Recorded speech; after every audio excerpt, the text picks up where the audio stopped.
உலகம் முழுவதும் உள்ள நிரஞ்சனா சேனல் நேயர்கள் அனைவருக்கும் பணிவான வணக்கம். இது ஒரு ஜோதிட நிகழ்ச்சி. இந்த நிகழ்ச்சியில் நாம் காண இருப்பது அள்ளி கொடுக்கும் 5ஆம் இடத்தை பற்றி அறிய இருக்கின்றோம்.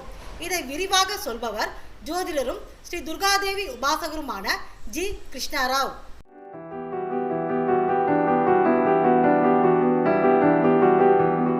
அன்பார்ந்த நேயர்களுக்கு வணக்கம்.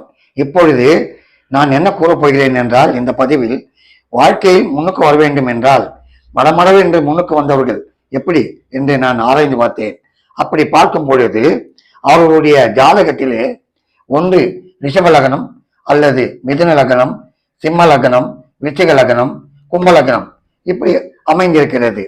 அதனால் என்ன பலன் என்று பார்த்தால், இங்கு இருக்கும் ரிஷப லக்னக்காரனுக்கு புதன் 5வது இல்லமாக வருகிறது. மிதுன லக்னக்காரருக்கு 5வது இல்லம் சுக்கிரனாக வருகிறது. விருச்சிக லக்னக்காரருக்கு 5ஆம் இடம் குருவாக வருகிறது. கும்ப லக்னக்காரருக்கு 5ஆம் இடம் புதனாக வருகிறது. இப்படி யோகத்தை கொடுக்கக்கூடியது புதன், சுக்கிரன், குரு. இந்த மூவரும் யோகத்தை கொடுக்கிறார்கள். இந்த புதன், குரு, சுக்கிரன் நன்றாக அமைந்து விட்டாலும், அவருடைய ஜாதகத்திலே புதன் வலுத்திருந்தால், ஆட்சி உச்சம் பெற்றிருந்தாலும், சுக்கிரன் வலுத்திருந்தால், ஆட்சி உச்சம் பெற்றிருந்தாலும், அதே போல் குருவும் நன்றாக அமைந்திருந்தால் அவர்கள் பிரமாதமாக வந்து விடுகிறார்கள். எப்படி என்றால், சிறு உதாரணம் சொல்லுகிறேன். ஒரு கிராமத்திலே ஒரு பழ வியாபாரி அவன் வீட்டு முன்னால் பழத்தை போட்டு விட்டு கொண்டிருந்தான். அப்பொழுது அவன் வீட்டுக்கு முன்னால் இந்த மண்பாண்டம் செய்யும் குழவன் ஒருவன் இருக்கிறான். அவன் ஏதோ மண்பாண்டம் செய்து பிழைத்து வந்தான். இந்த பழ வியாபாரி வியாபாரம் செய்து கொண்டிருந்தான். இருந்தாலும் எதிர்பார்த்த அளவிற்கு அவனுக்கு வியாபாரம் சரியாக இல்லை. அப்பொழுது அந்த வழியே ஒரு நாள் ஒரு சன்னியாசி வந்தார். உடனே இவன், சாமி, நானும் வியாபாரம் செய்கிறேன், சரியாக ஆகவில்லை, ஏதோ வருகிறது, வாய்க்கும் வயிறுக்கும் தான் போகிறது, சேர்த்து வைக்க ஒரு பைசாவும் இல்லையே, என்ன செய்யலாம் என்று கேட்டான். அதற்கு சாமியார் யோசனை செய்தார். சரி, நான் ஒன்று கூறுகிறேன், அப்படி நீ செய்வாயா? சொல்லுங்கள் சாமி, செய்கிறேன் என்றான். சாமியார் சொன்னார், டெய்லி சிவைய வசி வசிய சிவா 108 தடவை சொல்லு. யோசனை செய்தான். சாமி, அது முடியாது சாமி, சொல்லினே இருப்பேன், அப்ப வியாபாரம் செய்யறது யாருன்னா வருவாங்க, அது தடைப்படும், அதனால வேலை சொல்லுங்க. அப்படியா, சரி, இறுதி பட்டை போட்டுக்கொண்டு கடையில் உட்காரு. அது முடியாது சாமி, ஏன்னா யாரோ வருவாங்க, இறுதி பட்டெல்லாம் போட்டுன்னு உட்காந்த முடியுமா? அதுவும் நான் கொஞ்சம் சிரமம், வேற ஏதாவது சொல்லுங்க. சரி, அதுவும் முடியாது என்றால் சாமியார் யோசனை செய்தார். சரி, நீ மதிய உணவு உட்கொள்ளும் நேரம் இறுதி பட்டை போட்டுக்கொண்டு இருக்கிறார்களே, அவர்களை பார்த்து விட்டு வந்து உணவு உட்கொள், நிச்சயமாக உனக்கு திருப்பம் வரும் என்று சொன்னார். இது சரியான யோசனை சாமி, அப்படியே செய்கிறேன்.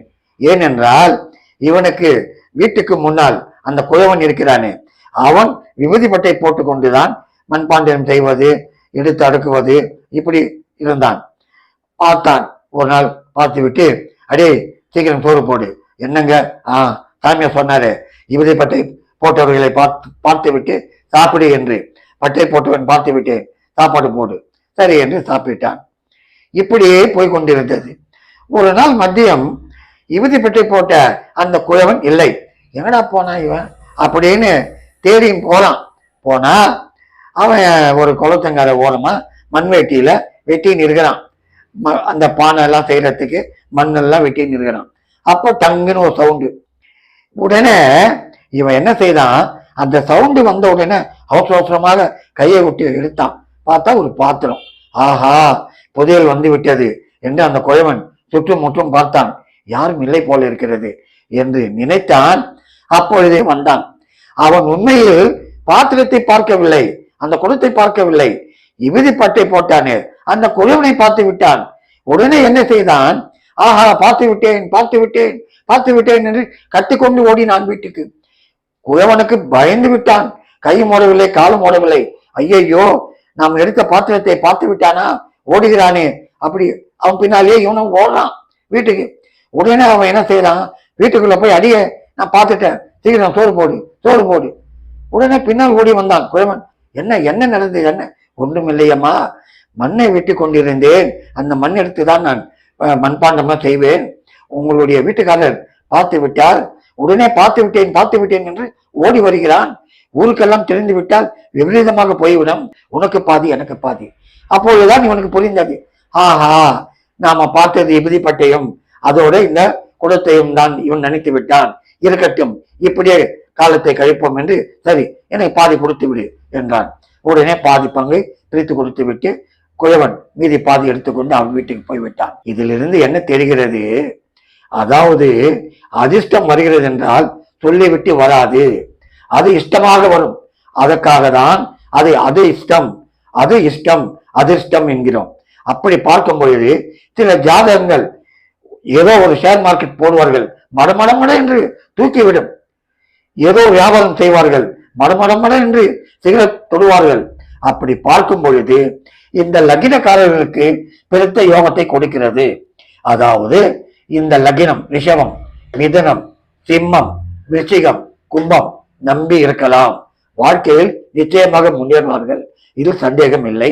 வணக்கம். இதுபோல் இன்னும் பல பயனுள்ள தகவல்களை அறிய நிரஞ்சனா சேனலை பாருங்கள். என்றும் நிரஞ்சனா சேனலோடு இணைந்திருங்கள். நன்றி, வணக்கம்.